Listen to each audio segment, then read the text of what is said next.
c'est Radio Grand Lac. Le Crédit Mutuel donne l'élan au sport sur Radio Grand Lac 92.1.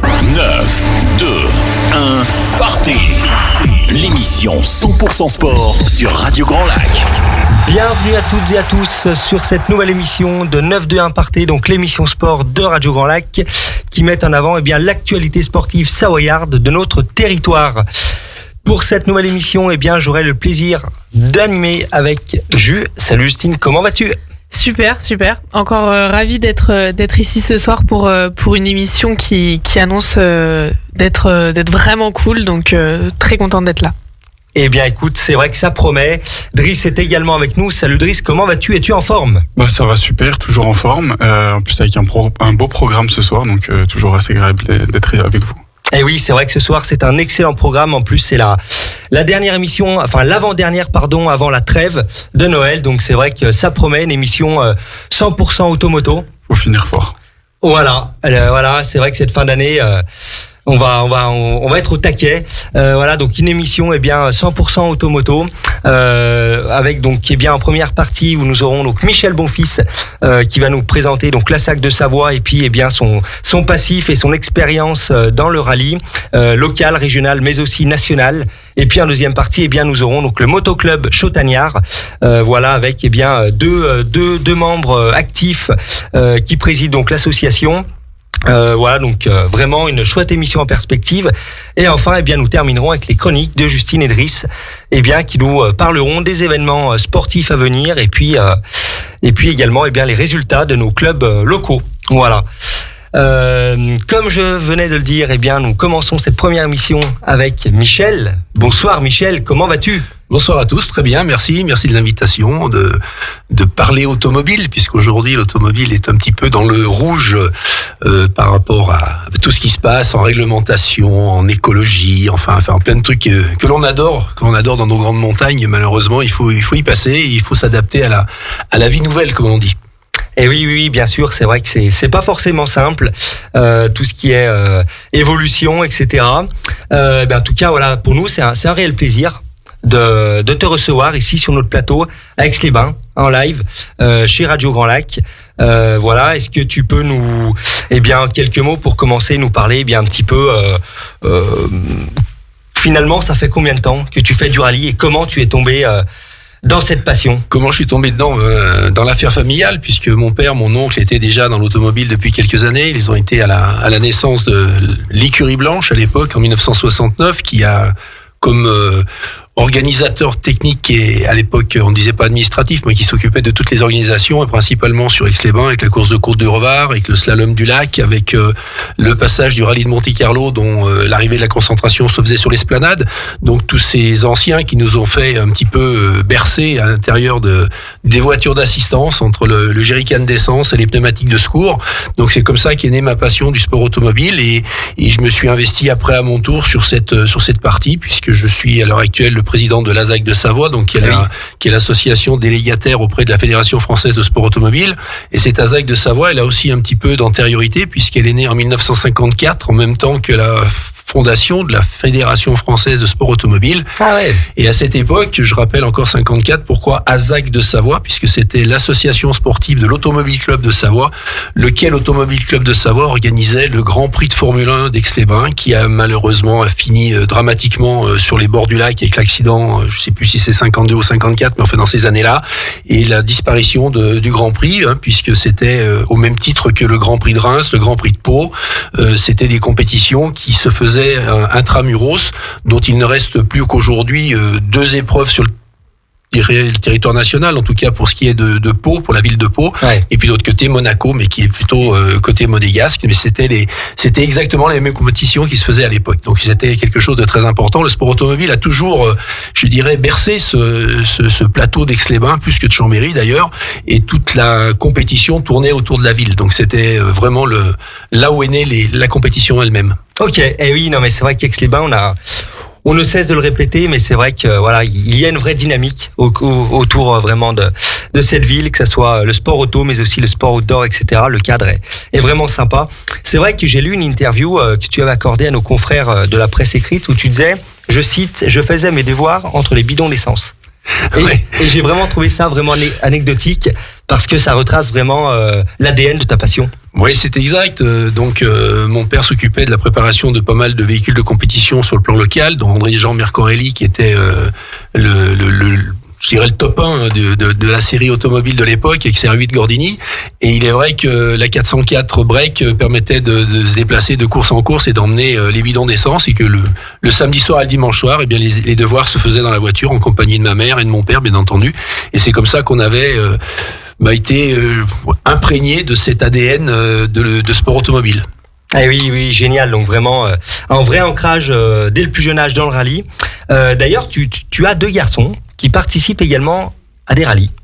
Oui, tout à fait. Hugo et Mathis, qui ont l'esprit compétition aussi, qui ont envie de pousser le vieux dehors, mais le vieux a pas décidé de s'arrêter tout de suite.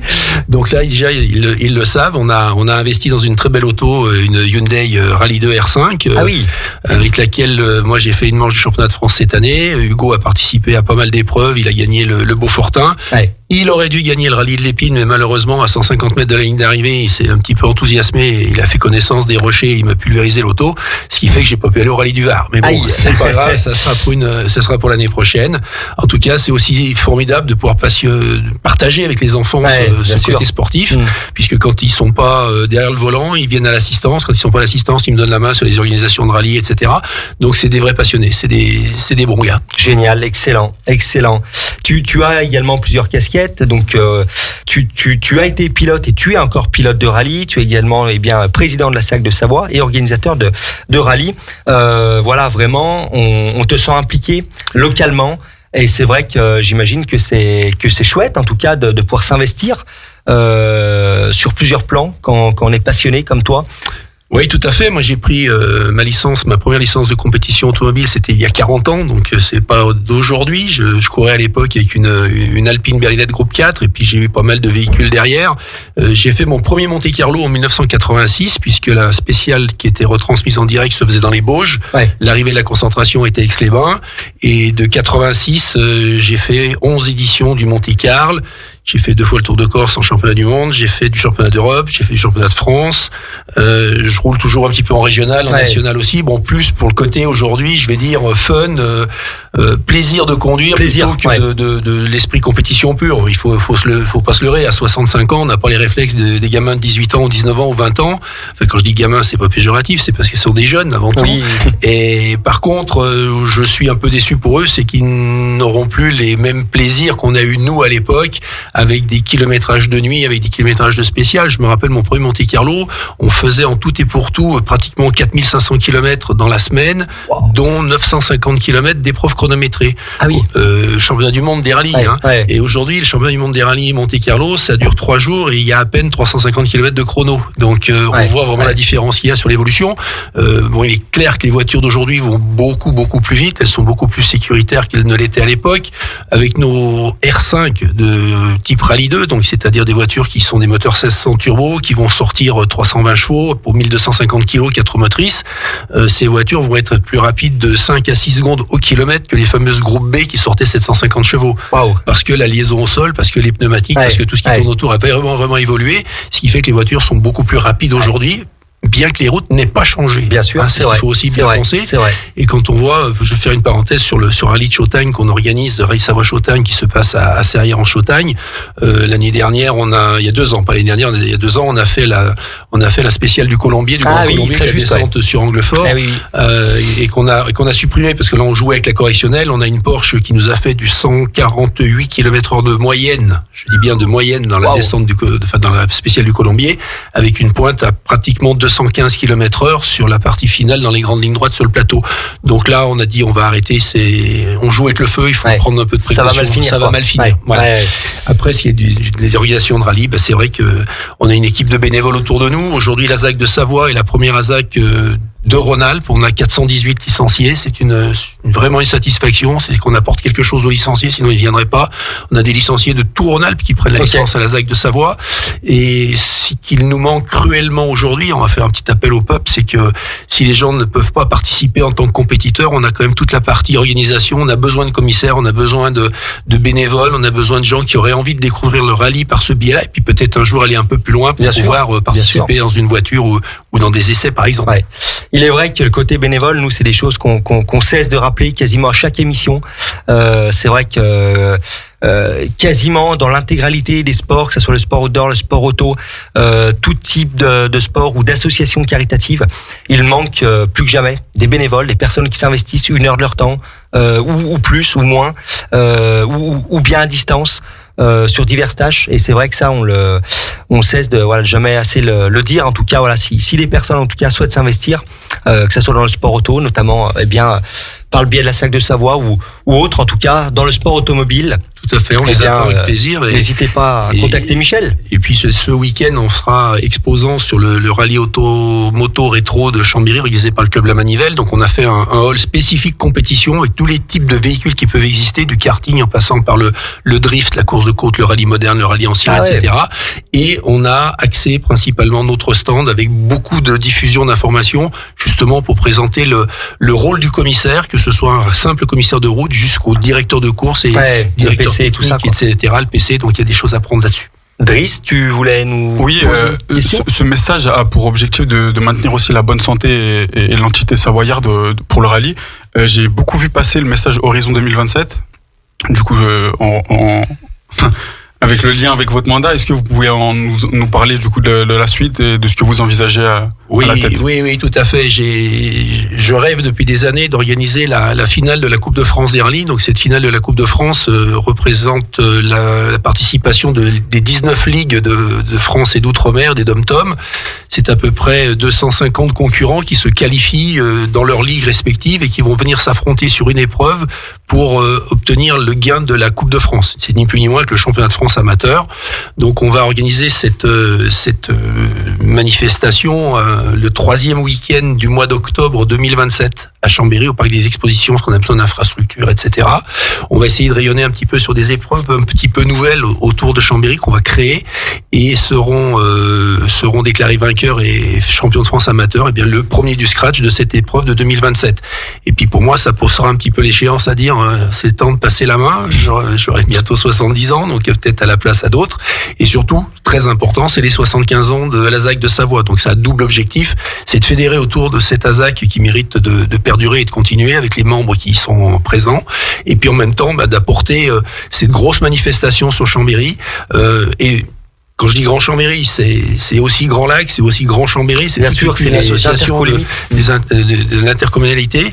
Et puis, il faut pas se leurrer, c'est une opération d'envergure qui va ramener entre 30 000 et 40 000 spectateurs sur 3 jours, qui va avoir des retombées économiques très importantes, qu'on chiffre aux alentours de 3,5 millions à 4 millions d'euros en termes de retombées économiques pour les villes, les hôtels, les restaurants, etc. Mais avec tout ça, il va falloir qu'on aille chercher aussi un petit peu des partenaires, parce qu'on a un budget de 400 000 euros à assurer pour pouvoir créer tout ça.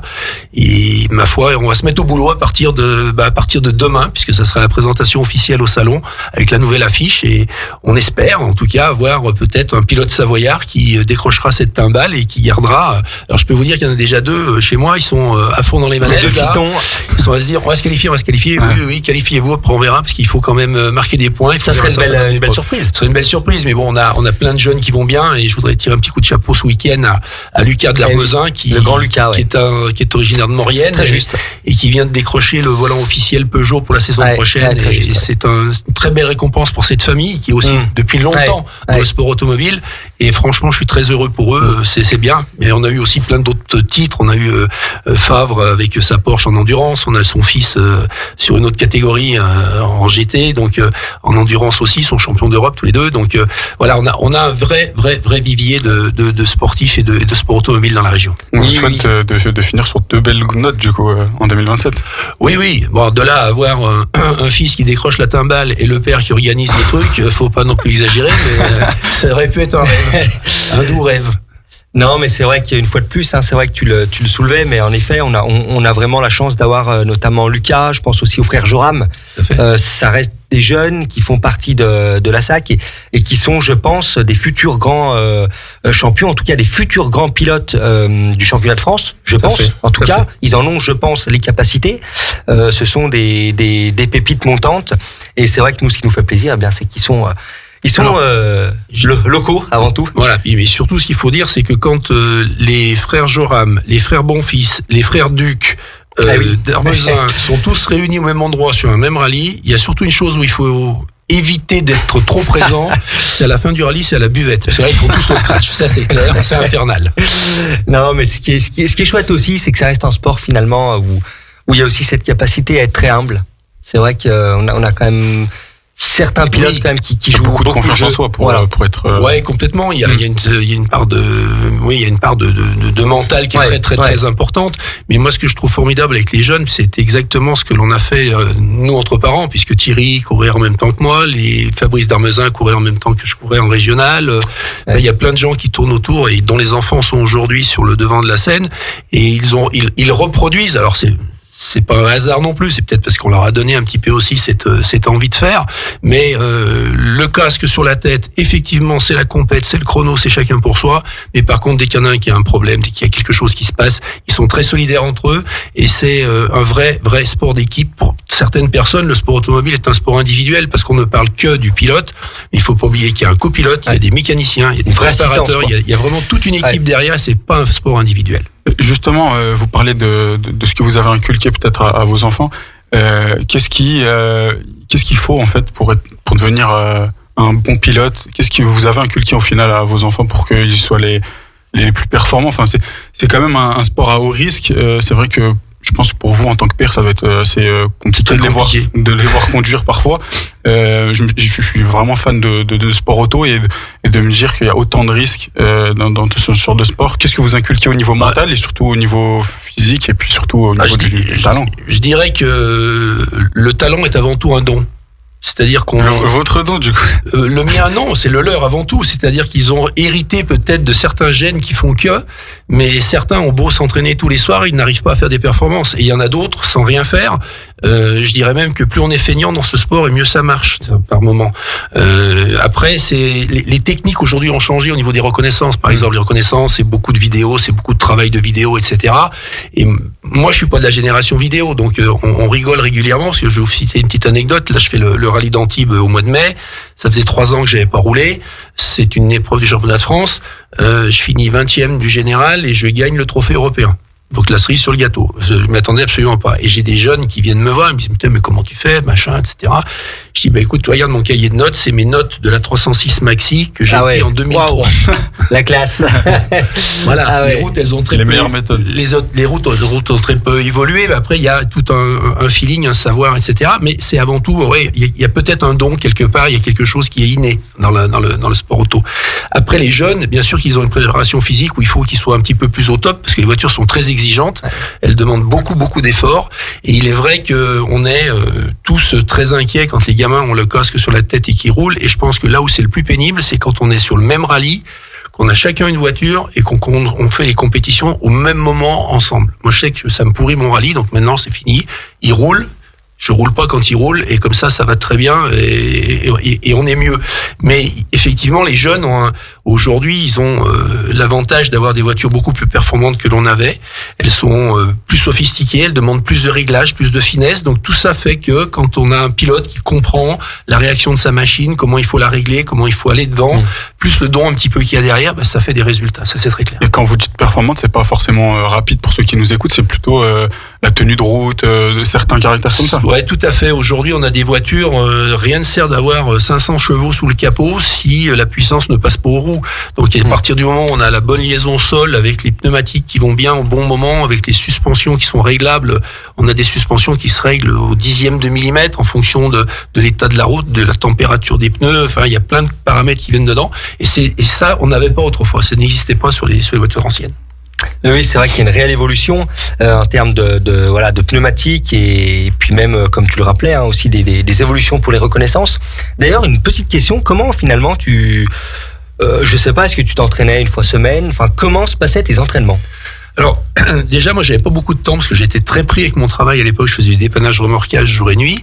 Mais par contre, il y a une chose de sûre, c'est que dès que la neige était là, c'était tous les soirs Saint-Alban-l'Est, le Revard, la Fécla. L'excuse, c'était d'aller manger une fondue. En définitive, c'était plutôt que de brûler de l'essence et des pneumatiques. Et on passait la nuit complète dans le Revard à rouler, etc. Aujourd'hui, c'est malheureusement plus possible. Ouais. Aujourd'hui, il faut qu'on organise et la fédération a imposé une certaine rigueur en termes d'organisation, de protocole, j'allais dire, de route d'entraînement, donc qui deviennent aussi complexes que l'organisation d'un rallye. Il faut un médecin, il faut une ambulance, il faut une dépanneuse, il faut avoir déposé les RTS auprès de la préfecture, il faut faire la demande tout ce qui est arrêté préfectoraux, etc. Il faut tout complet. Donc c'est un petit peu plus complexe, mais néanmoins, ça permet de travailler vraiment sur des études et des réalisations de réglages. Sinon, on pourrait pas le faire. Là, on a vraiment besoin d'avoir une garantie de sécurité sur la route pour pouvoir justement se consacrer qu'à la problématique des réglages des véhicules. Sinon, c'est pas la peine. Donc, c'est pour ça qu'aujourd'hui, ça a évolué aussi un petit peu dans ce sens-là. C'est pas plus mal. Il reste encore pas mal de gens qui font des essais sauvages, faut pas se leurrer. Mais aujourd'hui, on prend des risques à éventuellement rouler sans fermeture de route, surtout dans la journée, parce qu'entre les vélos, les camping-cars, les gens qui se promènent, la route est à tout le monde. Et si on veut pas se mettre tout le monde à dos, justement, parce qu'on a suffisamment de détracteurs concernant le sport automobile, pour faire une parenthèse, il faut savoir que aujourd'hui, les deux sports qui sont quand même les plus polluants en termes d'émissions carbone, c'est quand même le Tour de France vélo, et Roland Garros. Donc, quand on a analysé ça, on a dit pas mal de choses. La voiture par elle-même, c'est pas grand-chose. C'est 90, 120, 130 voitures qui vont rouler sur les magnifiques routes du territoire de Chautagne, mais à un instant T, pendant un certain temps défini. Et aujourd'hui, avec des évolutions techniques, on va commencer à travailler avec les carburants biodégradables, c'est cas de dire, les biocarburants. Ça y est, la Fédé nous autorise l'année prochaine à utiliser de l'éthanol sur certains types de compétitions. Et Total et Porsche sont en train de travailler, de développer le carburant de synthèse. Donc Gwen Lagrue roule avec sa Porsche avec zéro pétroléum, comme il appelle la publicité de cette voiture. Aujourd'hui, ça coûte très cher à produire, donc c'est encore assez confidentiel, mais à une grande échelle, on va avoir des voitures qui seront complètement décarbonées, et au moins on n'aura pas à nous reprocher de carboner la nature. Je voulais juste m'éloigner 2 secondes sur le rallye savoyard. J'ai 2 questions. La première, c'est est-ce que vous suivez le WRC, et ensuite on a un nouveau champion du monde francophone en WRC. Je voulais savoir si vous aviez un mot sur ça. C'est plus particulièrement un Belge. C'est vrai que ces dernières années, les 2 dernières décennies, on a été gâtés par 2 grands pilotes français. Tout à fait. Il y a du changement. Est-ce que ça vous dit quelque chose? Oui, complètement. Thierry Neuville. Thierry est un mec super. Ça fait des années qu'il court après ce titre. Il est amplement mérité.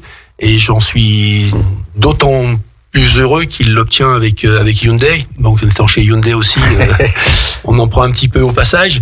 Mais Thierry a vraiment mérité ce titre, et ça s'est joué à pas grand-chose. S'il n'y avait pas eu la sortie de Tanak, ça aurait peut-être compliqué un petit peu la fin du résultat. Ce qui est dommage, c'est qu'ils perdent néanmoins le titre constructeur, puisque c'est Toyota qui le prend ensuite à la sortie de Tanak. Mais Thierry Neuville est un mec qui mérite vraiment ce titre. Il l'a pas volé, il s'est pas usurpé, et c'est un très très grand champion. Très humble aussi, très abordable. J'allais dire peut-être même plus abordable que l'un de nos 2 champions du monde. Je ne vais pas polémiquer sur le sort de Sébastien Ogier, mais c'est vrai que ce garçon a vraiment des qualités, et en plus, bien sûr, il est francophone, c'est un Belge. Bon, on n'est pas tous parfaits, mais moi, il est champion du monde. Ça fait plaisir d'avoir, à mon avis, subjectivement, d'avoir des champions assez humbles, comme vous l'avez dit, assez agréable à approcher. Est-ce que dans le futur aussi, vous avez appris à vos enfants d'être assez mais c'est très clair. De toute manière, s'ils n'ont pas compris qu'ils ne sont pas disponibles aux autres, ils ne réussiront pas. C'est-à-dire que si on veut générer autour de soi un engouement, si on veut développer un partenariat, ne serait-ce qu'un partenariat avec un sponsor, si on n'a pas ce côté un petit peu ouvert aux autres, démonstratif un petit peu, et ça ne peut pas fonctionner. C'est pas juste aller prendre un chèque de 1 000 € chez un sponsor, lui dire merci, salut, au revoir et à l'annie prochaine, c'est lui apporter autre chose. Et comme je dis toujours, il faut toujours donner pour mieux recevoir. Sinon, ça ne peut pas fonctionner. Et ça, c'est un adage chez nous, et je pense que beaucoup de pilotes commencent à le comprendre. J'en ai discuté avec Lucas il y a pas longtemps. Lucas est un super jeune, mais qui est encore trop renfermé, discret, et il faut qu'il exploite maintenant. Il a réussi le volant, il l'a, c'est à lui. Maintenant, il faut se mettre sur le devant de la scène, il faut s'ouvrir aux autres. C'est très important s'il veut aller beaucoup plus loin. Parce que là, maintenant, il va rentrer dans le dur. Il va rentrer dans une période où il va être sous les ordres d'un constructeur. Il n'aura pas toujours envie de faire ce qu'il a envie de faire, mais s'il veut réussir, il va falloir s'y plier un petit peu. Et puis derrière, pour avoir le niveau que l'on a au niveau en championnat de France aujourd'hui, le championnat de France a un très gros niveau. très très gros, que ce soit les frères Russell, que ce soit Johan Bonato, ne serait-ce que pour prendre Johan. On a des gens 5 fois champion de France. Et c'est des gens qui sont vraiment ouverts. Et quand on les voit communiquer, ils comprennent bien ce qu'il faut faire au niveau de la communication. Ouais, c'est un très beau discours de votre part. Ouais. C'est à l'inverse de certaines images que j'ai d'autres champions dans d'autres catégories RN. Je pense à la Formule 1 parce que voilà, il y a pas mal de pilotes qui ont l'image d'être des méchants garçons entre guillemets. Je pense à Michael Schumacher à l'époque, à Max Verstappen actuellement. Donc ça fait plaisir d'avoir un sport auto où les champions sont plutôt abordables et ont une image de mecs humbles. Tout à fait. Mais pour revenir sur la F1, aujourd'hui, il y a 3 garçons qui pour moi sont hyper agréables et très accessibles. C'est Gasly, Ocon et Leclerc. Francophones les 3. Francophones les 3 les plus, mais vous croisez Charles Leclerc dans les rues de Monaco, je dis pas qu'on va aller boire une bière ensemble, mais c'est quasi possible, quoi. Il y a aucun souci. Il y a pas de garde du corps. Il y a pas d'environnement qui le bloque sur quelque chose. Moi, j'ai pu approcher un petit peu Esteban Ocon par l'intermédiaire de Gwen Lagru, mais surtout avec malheureusement un jeune pilote qui s'est tué en Formule 2. C'est Antoine Hubert qui s'est tué à Spa. Moi, j'avais le plaisir de travailler avec sa maman, et quand on est allé à sa cérémonie à Chartres, tous les grands pilotes étaient là, et c'est vrai que des gens comme ça, on les aborde, on discute avec eux, c'est du bonheur. Et c'est ça qui est bien. Mais par contre, pourquoi ils sont enfermés dans un système ? C'est le système qui est fautif.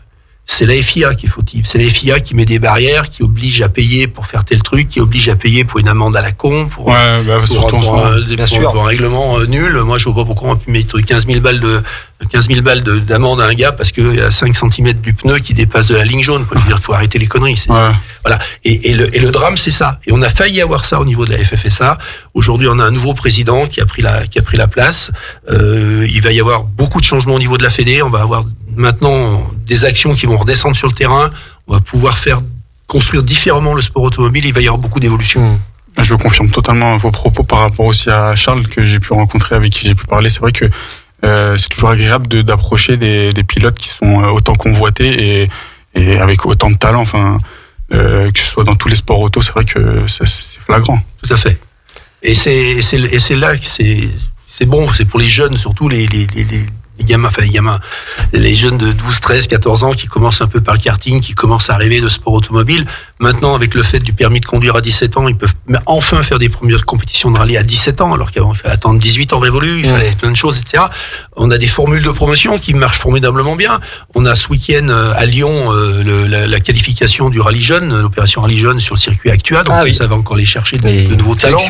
Et puis, on a surtout une chose qu'il faut pas oublier, et sur laquelle je vais mettre un peu la température aujourd'hui, c'est qu'on a une ouverture avec le sport féminin, et on est en train de développer beaucoup de choses autour du volant féminin en tant que rallye, circuit, karting, etc. Et il y a certaines filles qui vont faire pleurer certains mecs. Alors, je ne dis pas qu'elles seront toutes Michel Mouton, mais il y en a certaines, ça envoie du lourd. Mais Michel, pour terminer rapidement, il y a 9 ans, tu t'entreprenais un gros projet, c'était de faire vivre le rallye Savoie-Chautagne.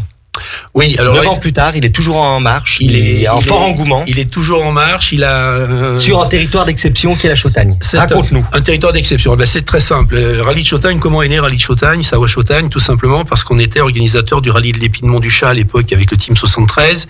Il y a eu des différends avec Philippe Blanc, c'est parti en cacahuète. Bon, bref, je vais pas refaire l'histoire là-dessus. Tout le monde a un peu tort, tout le monde a un peu raison. Toujours est-il qu'on allait perdre la date de ce rallye de l'Épine, et une fois qu'elle était perdue, on pouvait plus obtenir de rallye national sur la Savoie. Donc on avait nos 2 rallyes régionaux, il fallait faire quelque chose, et je me suis lancé dans l'aventure, j'ai créé le rallye Savoie-Chautagne en 3 mois. Ah oui, énorme. Énorme. Je suis tombé sur des gens encore plus fous que moi à Savoie-Chautagne, mais en Chautagne du moins. Il y en a 2 représentants ce soir qui prendront la parole après moi tout à l'heure. Mais c'est vrai que je suis tombé sur des gens hyper réceptifs, surtout la mairesse de Serrières en Chautagne, qui m'a dit Banco, on y va, on fait quelque chose, et c'était parti comme Excellent, ça. Et le rallye a démarré avec 2 spéciales, Clergeon, Sapnay, qui étaient des épreuves du Mont Blanc à l'époque, qui étaient des épreuves aussi de la Coupe des Alpes. Il y a pas mal de rallyes qui sont passés sur le coin, le Tour de France Auto. Et petit à petit, ça a grandi. On avait un parc formidable au niveau de l'infrastructure de Serrières. Serrières-en-Chautagne. Serrières-en-Chautagne. Ouais. Et puis on avance, mais ça patine, on n'arrive pas trop à se développer. On s'est associé l'année dernière il y a 2 ans maintenant, avec l'écurie Mont-des-Princes la ZAC Mont-des-Princes qui se trouve à Seyssel et qui eux faisaient que du VHC, de la régularité, et nous on faisait que du moderne. Donc on a mutualisé nos efforts, on a les mêmes parcours, on a 2 rallyes différents. C'est la première fois que ça se passait en France. Je suis très heureux de tout ça. Et puis ça a permis de faire revivre l'écurie blanche, ça a permis de faire plein de choses. Alors j'ai une pensée un petit peu particulière parce que j'avais mon bras droit de Chautagne qui était Mimi Rivet, qui nous a malheureusement quittés. Et Mimi, c'était mon pins, comme je l'appelais. Je l'avais accroché à un porte-manteau dans les Bauges une fois au rallye des Bauges. C'est plus comme le monde, ça aussi. Et donc, avec tous ces gens-là qui ont de la motive, on a réussi à faire vivre le rallye de Savoie-Chautagne. L'écurie blanche est revenue en tête avec la famille Michaud. Bon, cette année, la famille Michaud passe la main parce que ils ont aussi beaucoup d'activités à côté. Ils habitent à Tignes maintenant. Ils ont de l'activité en tant que ce qui est Stéphane sur les DF, sur Lyon, Paris, etc. Donc plus beaucoup de temps pour s'en occuper. Mais on veut pas laisser mourir le rallye, donc je le reprends avec l'équipe de la ZAC. On perdure, on continue jusqu'à ce que la Chautagne nous foute dehors et puis on verra plus tard. Mais je pense pas que ce soit tout de suite. Non, bien au contraire. Nous en tout cas, on est vraiment très très très heureux en tout cas de voir chaque année ce rallye en tout cas sur les routes de Chautagne. Une petite dernière question, y aura-t-il une 10e édition cette année au printemps? Est-ce que c'est prévu? Du rallye de Chautagne? Oui.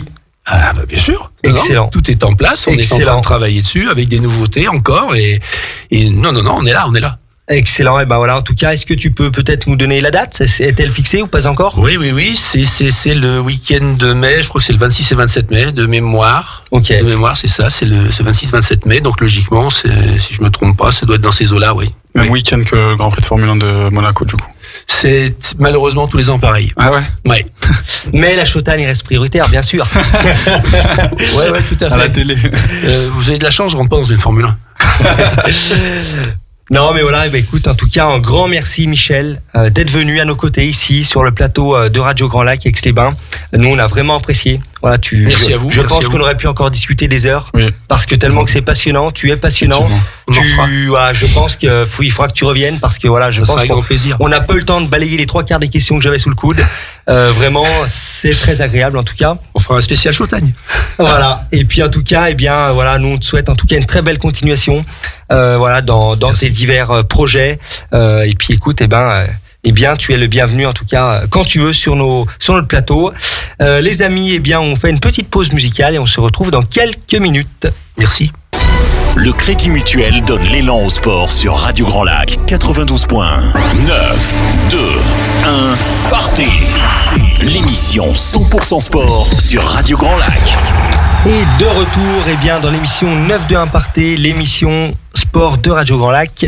Après une première partie, où nous avons axé notre première partie sur le sport auto avec Michel Bonfils et la SAC de Savoie. Qu'en as-tu pensé, Driss? C'était vraiment très très plaisant. Ouais, très très plaisant, et comme tu l'as dit juste avant, on aurait pu parler des heures parce qu'il y a tellement de sujets à aborder, et puis c'est une passion commune, donc toujours agréable de parler avec un spécialiste. Oui, vraiment, tout à fait. Les minutes défilent très très vite. Pour cette deuxième émission, en tout cas, nous allons mettre en lumière le motoclub Chautagnard avec Christian et Fabienne Cagnon. Bonsoir à vous deux, comment allez-vous? Bonsoir, merci de l'invitation, en tout cas. Donc nous, c'est un peu pareil, hein, c'est pas du sport, hein. Par rapport à mon fils, c'est pas autre chose. Bonsoir Fabienne, comment vas-tu? Bonsoir, tout va bien, merci. Bon contente d'être ici. Génial. En tout cas, nous sommes ravis. Moi aussi particulièrement, puisque la Chautagne, c'est un territoire que je connais bien, donc ça me fait vraiment plaisir en tout cas, de vous avoir ici sur notre plateau de Radio Grand Lac en tout cas, et puis de pouvoir mettre en lumière votre association. Dites-nous en plus d'ailleurs. Fabienne, Christian, comment l'aventure déjà tout d'abord en moto pour vous a commencé? Alors au niveau du club ou au niveau personnel? Non, déjà au niveau personnel. Donc j'ai toujours fait de la moto depuis l'âge de 18 ans. Ok. Donc ça fait un petit moment parce que je suis un peu vieux. On va dire ça comme ça. Voilà, et donc c'est un petit jeune de la Chautagne, je sais pas si on peut dire son nom. Ouais, tu peux. Cédric Avignon. Ok. Qui a voulu monter le club en 98. Il a commencé à recruter des gens. Ans. Voilà. qui a recruté des gens, et comme nous, on se connaissait, il nous a demandé de participer avec lui pour faire des sorties. Et le club a été officialisé en 1999. En décembre 99. Voilà. Une année après, l'association lancée, l'aventure du motoclub Chauttagnard est lancée. Donc voilà, tout part de là. Excellent. Et donc ça fait 25 ans, quoi. Et vous avez rejoint l'aventure? On était au départ. Au départ. Oui, on a toujours été auprès de Cédric dans cette aventure-là. Voilà. Énorme. Clairement, qu'est-ce qui vous a motivé à rejoindre cette aventure, ce challenge? La passion de la moto. Balades. Les balades, la passion, et puis... Et faire des belles rencontres, parce que c'est vrai que ça nous a permis de rencontrer beaucoup de personnes. En 26 ans, on a rencontré énormément de motards différents qui sont encore là ou qui sont plus dans le club. Hein. Mais voilà, ça a été des très bons moments. Et donc, comme au départ, c'était présidé par Cédric Avignon. Donc le bénévolat au niveau surtout d'organisation de la fête de la moto qui se faisait chaque année. Ok. À Serrières en Chautagne. À Serrières en Chautagne aussi. Décidément, Serrières est mise à l'honneur ce soir. On est d'accord, puisqu'il habitait là-bas à Serrières, Cédric. Donc on a reçu pas mal de gens avec des sports mécaniques, vous savez, de l'acrobatie en moto, tout ça, quoi. Dont Jean-Pierre Goua qui est venu 2-3 fois. Ah oui.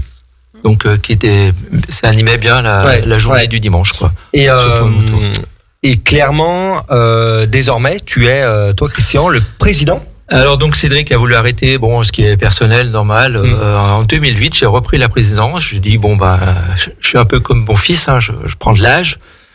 Et j'ai dit je resterai pas trop longtemps, mais en fin de compte, je l'ai pris en 2008 et je suis toujours président.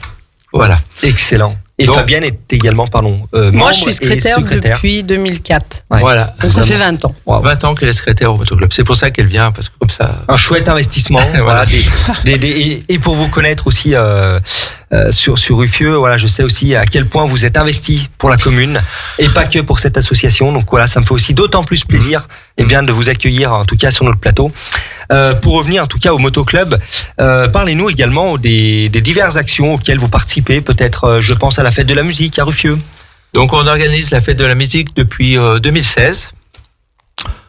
L'initiative, c'est parti d'un gars qui était à Ruffieux qui faisait beaucoup de musique. Ouais. Et il me dit tiens, ce serait bien qu'on fasse la fête de la musique. Il n'avait pas d'association, de structure associative juridique. Ok. Voilà, de ce côté-là. Ouais. Donc il m'a demandé, et du coup ça a duré 1 an ou 2, et puis un jour on a dit allez, ok, on tape, et c'est parti de là. Donc nous on est derrière et on organise toujours la fête de la musique à Ruffieux. Chaque année. Au nom du motoclub. Ouais, voilà. C'est vrai que chaque année au mois de juin, c'est ancré, le motoclub Chauttagnard est à la manœuvre. Oui, il y a un monde fou. Sur notre belle commune, c'est vrai que la place au centre du village est pleine. Voilà, c'est ça. C'est vraiment un vrai engouement. Et c'est toujours, une fois de plus, un vrai bon moment, quoi. Donc je vais revenir sur le motoclub. Nous on est quand même... c'est la convivialité. Ouais. Parlez-nous un peu de vos objectifs. Voilà, c'est l'amitié, la convivialité, les balades, c'est surtout les balades. Trek, balades. Il n'y a pas de sport interne. Bon, il y en a 2-3 qui font de la piste, mais c'est personnel pour eux, quoi. D'accord. Oui. Nous on participe, on fait rien là-dedans, quoi. Donc c'est surtout l'amitié qu'on cherche. Ouais. Voilà. Du partage, de l'amitié. Le partage, voilà. Donc on essaie d'organiser une balade tous les mois. Tous les mois, de mars à octobre. Ok. Un dimanche par là. Et donc on essaye que ce soit les gens qui organisent eux-mêmes leur balade. Nous on regarde et c'est eux qui participent et on encadre. Vraiment un projet de co-construction entre guillemets. Oui, on fait participer. C'est pas que nous qui organisons tout le temps. Et est-ce que c'est des membres 100% Chauttagnards? Est-ce que c'est vraiment aussi un leitmotiv? Non, parce que comme je disais tout à l'heure, le premier qui a monté le motoclub, Cédric Avignon, pour reprendre du monde, avait tapé un peu partout. D'accord. Donc, partout, je m'entends. Au niveau Chautagne, Savoie, et il y a des gens de là. Et oui, limitrophes, tout à fait. Donc nous avons encore des gens d'Aix-les-Bains. Ok. Beaucoup. Belay, dans l'Ain, Culot, ou même de l'autre côté, du côté de Vognes, par là-bas, quoi. D'accord, voilà. Ok. Tout ce qui est plaine du Marais de Lavour, tout ça, Bugey Sud, Bas-Bugey, tout ça, quoi. Et beaucoup de la Chautagne, quoi. Et oui, bien sûr. Voilà. Excellent. Cette année, quelles ont été vos balades? Dans quel secteur vous êtes allés? Alors, le problème des balades qu'on fait sur une journée, on va pas très très loin. C'est des balades de 200, 300 bornes. Ouais. Donc, et on essaye de toujours de chercher. Ouais, ce qui est déjà pas mal. Mais on peut pas aller, voilà. Donc, on essaye de trouver les gens essayent de trouver un motif aussi pour y aller. Oui. Il peut y avoir des voitures, des trucs de voitures, des rassemblements, ou des visites, autre chose, même autre chose, des visites autrement. Voilà. On essaie d'avoir un but. Voilà. Oui, bien sûr. La Bresse, la Haute-Savoie, le Jura. Ah ouais, c'est quand même. L'Isère. L'été, peut-être les mythiques cols alpins, etc., quoi. Oui, voilà. Oui, tout à fait. Et puis on fait une sortie sur plusieurs jours aussi dans l'année. Ah, ok. Sympa, sur une semaine peut-être. On a fait ça une semaine, on a fait la Corse il y a 5 ans. C'était en 2019. On a traversé la Corse. Voilà. C'était sympa. L'année prochaine, ce sera les Pyrénées. Ah oui. On a fait l'Alsace, on a fait quand même pas mal de... C'est quand même sympa, quoi. Ça doit être quand même sympa rouler en bande. À plusieurs, c'est sympa. Parce que là, concrètement, vous roulez à combien, quoi, en termes de on fait des groupes. On fait plusieurs groupes parce que la route peut pas embêter les gens quand même. C'est le but. Il faut pas embêter les gens sur la route, quoi.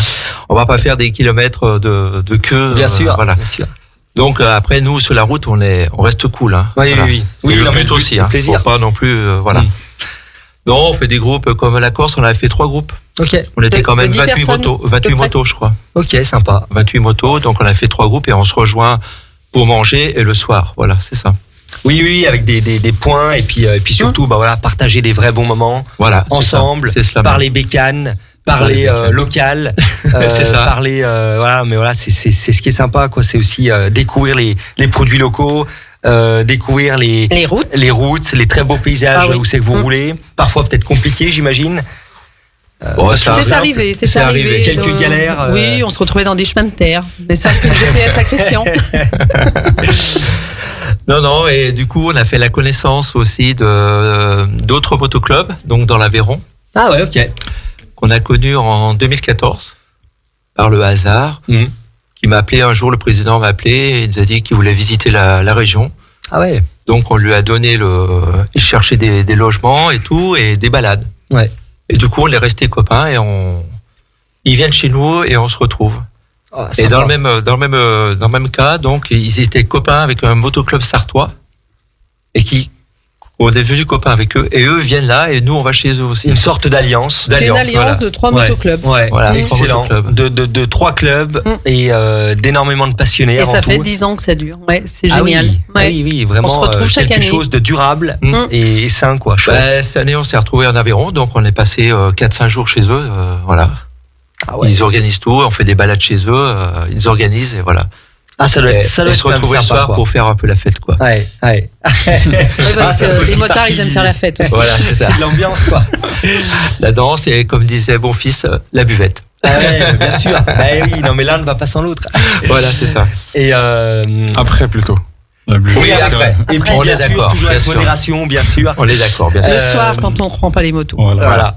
Quels sont vos projets pour l'exercice 2025? Alors, projets, en tout cas, quelles sont peut-être vos destinations? Tu parlais, Fabienne, des Pyrénées, du coup? Ouais, on va faire une semaine dans les Pyrénées au mois de mai. Ok. Donc c'est dommage, mais on sera pas là pour le rallye de Chautagne. Ah mince. Donc pas de buvette du motoclub Chautagnard sur le rallye. Non, mais il y en a d'autres qui font les buvettes, donc on va pas leur piquer. On va pas leur piquer. C'est vrai. Il y a le comité des fêtes. Il y a ceux de Serrières aussi qui organisent bien. Donc voilà, une traversée de prévue. Quoi d'autre peut-être? Eh bien la fête de la musique, bien sûr. La fête de la musique, encore et toujours sur la place de juin, puisque cette année ça sera un samedi, donc ça sera le 21 juin. Excellent. Alors c'est pareil, je voulais revenir un peu sur les fêtes de la moto qu'on faisait avant, qu'on fait plus. Très difficile à organiser maintenant au niveau sécurité. Okay. C'est impensable. Du moment qu'il y a du public et de la mécanique, enfin pas du sport mais de la démonstration, du spectacle, c'est très très très compliqué. Donc on a peu laissé tomber tout ça, quoi. Et plutôt se focaliser sur on est plus de la balade, des vrais bons moments bécane sur les routes. Voilà, c'est tout. Sur les routes et à côté, quoi. C'est tout. Voilà. On est d'accord. Ouais. Et est-ce que je sais que vous avez participé aussi à des actions caritatives en faveur du Téléthon, si je dis pas de bêtises? Oui, on a dû faire au moins une quinzaine d'années de Téléthon. Facile, hein. Facile, ouais. Ouais. Et pareil, on a un peu laissé tomber parce que c'est l'organisation, faut organiser parce qu'on faisait une balade sur la route avec une grande balade moto. On appelait ça une file indienne. Là, par contre, oui, c'était une file indienne, donc c'était sur des kilomètres. Kilomètres de. Bon, alors voilà, on a un peu abandonné tous ces systèmes, ouais. Et puis on prend de l'âge. Honnêtement.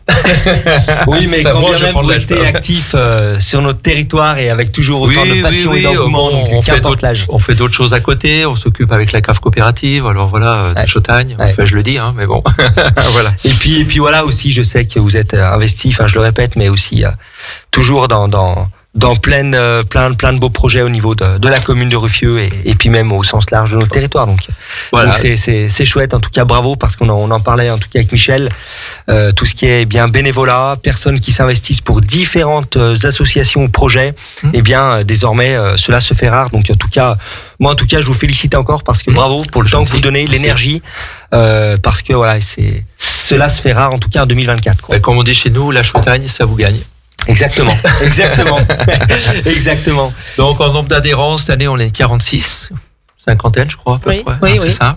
Ok, en nombre de motos, on est 33 motos. Ah oui, excellent. Déjà, une vraie belle dynamique, sympa. Oui, quoi. On a eu monté, alors c'est pour ça on a un peu limité, on a eu monté jusqu'à 80 adhérents. Ah ouais. Mais c'était compliqué. C'est trop compliqué après, beaucoup de motos, c'est beaucoup plus compliqué à gérer, quoi. Excellent. Et il faut que les gens se rendent compte que on fait du bénévolat, donc forcément les problèmes on n'en veut pas. Oui. Faut que ça reste du plaisir et de la passion avant tout. Tout à fait. Voilà. Pour nous c'est ça. Et ben en tout cas Fabienne, Christian, merci vraiment en tout cas. Voilà. Merci à vous. C'est très gentil d'être venu pour une fois de plus. Pour toute cette énergie, tout ce que vous faites. Voilà, vraiment, moi, ça me fait vraiment plaisir. En tout cas, voilà. Et puis, en tout cas, moi, je vous souhaite de continuer pour l'invitation. Plein faire, avec grand plaisir, de continuer à fond les ballons. Je vais dire un petit mot. Vieux motard que jamais. Et voilà, exactement. Et en tout cas, voilà, moi, mon cher Christian, Fabienne, ça me fait vraiment plaisir, voilà, merci de vous avoir accueilli. C'est gentil. Et voilà, d'être venu mettre en lumière, en tout cas, le motoclub Chautagnard et au sens plus large, notre très beau territoire d'exception qui est la Chautagne. Voilà. Je vais Merci beaucoup. Avec grand plaisir. En tout cas, je vais laisser la parole pour terminer notre émission à Justine, comme d'habitude, qui va nous parler. Voilà, tout d'abord du Téléthon. Oui, samedi pour le Téléthon aura lieu un bel événement dans notre belle ville d'Aix-les-Bains, un triathlon organisé par le groupe sportif de la police municipale. Donc n'hésitez pas à venir encourager les triathlètes qui partiront à 9h du centre aquatique Aqualac. Et l'objectif, c'est de parcourir la plus grande distance possible en 8 heures, en équipe ou en solo. Et pour ça, 5 parcours sont possibles, du XS au XL pour les plus courageux. Donc ça, on débute à 400 mètres de natation, 10 km de vélo et 2,5 km de course à pied. Et on arrive à 4 km de natation, 120 km de vélo et 30 km de course à pied. Voilà, la natation se déroulera dans la piscine à Aqualac, le vélo au bord du lac jusqu'au Bourget. Et la course à pied empruntera également les bords du lac. En même temps, comment ne pas en profiter jusqu'au Petit Port. Tout au long de la journée, il y aura aussi des animations à Aqualac avec de la restauration, mais aussi une tombola. Et si vous voulez encore plus d'animations, vous pouvez aussi passer au théâtre de Verdure. Il y aura le village du Téléthon de 10h à 17h avec des parcours à vélo pour les enfants, des jeux, des ateliers créatifs, des animations musicales, bref, plein de bonnes choses. Et tous les fonds collectés seront bien évidemment reversés au Téléthon.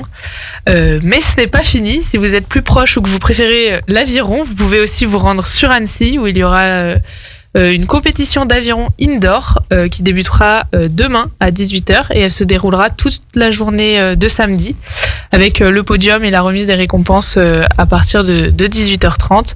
Et encore une fois, tous les bénéfices seront reversés au Téléthon. Donc n'hésitez pas à vous renseigner sur tout ce qui se déroulera ce week-end.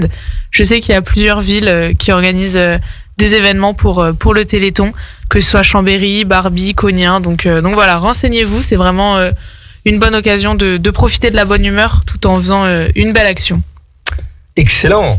Tu voulais également nous parler de la Saint-Élion, de la fameuse et mythique course pour la 70e année qui revient en force entre Saint-Étienne et Lyon. C'est ça, rendez-vous ce week-end pour la 70e édition de la Saint-Élion, le trail mythique de nuit qui relie Saint-Étienne à Lyon.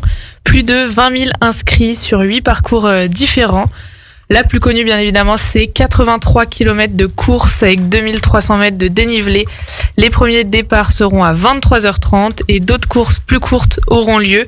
La Saint-Express de 45 km, la Saint-Sprint la plus rapide de 24 km, la synthétique la plus courte de 13 km et les mêmes parcours mais en relais pour ceux qui veulent vivre cette belle course mais avec leurs amis, leurs collègues, leur famille. Donc un événement qui annonce une belle ambiance et une belle cohésion de groupe et bien évidemment à ne pas manquer et en espérant te retrouver sur le parcours, Thomas. Hélas oui, mais pas cette année. L'année prochaine alors. Oui, avec grand plaisir. Et enfin, tu voulais également nous parler bien de la Coupe du Monde d'Ice Cross. Dis-nous en plus. C'est ça, à partir de jeudi prochain à Val Thorens aura lieu un événement assez impressionnant, une étape très très importante dans le cadre de la Coupe du Monde d'Ice Cross. Donc c'est une compétition de vitesse en patin, la plus spectaculaire apparemment de sa catégorie, où les participants s'élancent par groupe de 4 sur une piste glacée bien évidemment, avec des obstacles. Il y aura une centaine d'athlètes qui s'élanceront à partir du 5 décembre et jusqu'au 7. L'événement est gratuit, on peut y voir un sport pas franchement connu et pourtant impressionnant. Donc si quelques auditeurs de Radio Grand Lac ont l'occasion d'aller regarder cette belle compétition, il ne faut pas hésiter. Merci Justine pour la mise en avant en tout cas des événements et une fois de plus qui souligne bien notre dynamique. Avec plaisir. Driss, c'est à toi avec une page foot pour commencer. Exactement, on va parler du FC Annecy qui a pris une grosse claque reçue sur le terrain de Rodez 5-1, s'est réveillé avec une qualification face à Vesoul en Coupe de France, donc une victoire logique 6-1 face à une équipe de Régional 2. Ça fait toujours plaisir, une bonne dynamique s'installer. Et là, ce week-end, l'Annecy se déplaçait à Charletti à Paris contre le leader. Ah oui. Une grosse polémique a éclaté à la fin du match après les déclarations de Maxime Lopez, ancien joueur de l'Olympique de Marseille, qui décriait un peu l'arbitrage français du moment. C'est vrai qu'il y a pas mal de critiques par rapport à ça, pas mal d'erreurs d'arbitrage selon eux. Ça profite à Annecy, on va pas dire non. C'est vrai que prendre un point à Paris, c'est toujours compliqué vu la saison qu'il propose cette année. C'est Rudy Buquet qui a été remis en cause par rapport à certaines erreurs d'arbitrage. Il a été déjà décrié en début de saison pour un match de Ligue 1 entre Lyon et Marseille. Voilà, j'ai trouvé un match, c'était un 0-0 plaisant parce qu'il y a eu énormément d'occasions des deux côtés, notamment pour Annecy où dès la 8e de jeu on est à 2 doigts de marquer, à l'heure de jeu également. Mais je pense sur l'ensemble du match quand même Paris FC a été énormément dangereux. Ils ont failli gagner ce match clairement, mais on a réussi à prendre un point, donc c'est toujours agréable. Un carton rouge anecdotique à la fin à 97e, oui. Même si ça aurait pu donner une vraie occasion de but pour les Parisiens. Donc voilà, un bon point de prix. Annecy prend, il se replace à 5e place, donc la dernière place pour les barrages. Donc c'est toujours agréable de les voir en haut du classement. Prochain match en Coupe de France face à Jura Sud, aussi une équipe largement prenable pour eux, et on espère qu'ils continueront leur potentiellement compétition en Coupe de France. Ouais. Et ben en tout cas on leur souhaite une page également foot. On continue avec le Chambéry Savoie Football. Carton plein encore pour Chambéry, pour les hommes de Stéphane Bernard. Qualif face à Saint-Cyr. Après une autre victoire en championnat. Ils enchaînent en Coupe de France et encore en championnat face à la réserve de Clermont 2-1. Donc 2 belles victoires, une dynamique qui s'installe enfin chez les jaunes et noirs. Ça fait plaisir pour eux. C'est vrai que leur début de saison avait été assez compliqué. On se rappelle des 5 défaites de suite. Ouais. Prochain tour face à la Nationale de Dijon. Donc ça commence un très gros pour l'instant. On sait que les 2 dernières années, Chambéry nous a fait énormément de plaisir dans leur parcours en Coupe de France. Dijon, ça fait partie de quand même une équipe qui était en Ligue 1 récemment. Donc toujours hâte de suivre les aventures de Chambéry. Pourquoi pas encore une épopée cette saison. Et le CSC se replace à la 7e place du championnat. Donc voilà, pour eux aussi une dynamique plutôt bonne qui va permettre de remobiliser le groupe et d'aller vers l'avant, parce que c'est vrai qu'on a eu un passage très difficile entre octobre et novembre. Oui, c'est vrai un début de saison un peu mitigé, et c'est bien que Chambéry se replace. Et enfin, donc le Aix-les-Bains Football Club. Ouais, on va revenir sur Aix qui, malgré un début de saison assez bon comparé à l'année dernière, chute par 2 reprises. C'est vrai qu'on avait parlé de l'élimination, donc cette élimination aurait dû servir en championnat pour se concentrer. Maintenant, c'est 2 défaites de suite. On est un peu déboussolé face à une équipe qui montre pas mal d'irrégularités. Un revers du coup face à Raché où où le club s'incline par la plus petite marge 1-0, donc pas mal de regrets.